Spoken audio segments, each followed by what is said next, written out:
পালং শাক দিয়ে বানাচ্ছি ভিন্ন স্বাদের এক স্ন্যাক্স। পালং শাকটাকে আগে থেকে ধুয়ে নিয়েছি, এরপর ছোট ছোট করে টুকরো করে কেটে নিতে হবে।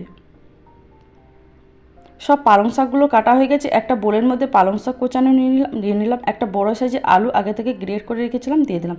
1 কাপ বেসন, 1 চামচ গোটা জিরে, 1 চামচ সাদা তিল, আর দিয়ে দিলাম 3টে বড় সাইজের পেঁয়াজ, লঙ্কা কুচানো, ধনেপাতা কুচি, আর স্বাদ মতো লবণ, হলুদ গুঁড়ো, লঙ্কা গুঁড়ো, অল্প পরিমাণ জল দিয়ে ভালো করে মাখিয়ে নিতে হবে সব উপকরণগুলোকে।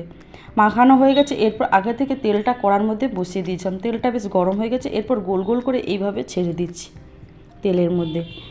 এরপর উল্টে পাল্টে লাল লাল করে একদম মুচমুচে করে ভেজে নিলেই তৈরি হয়ে যাবে পালং শাকের পকোড়া।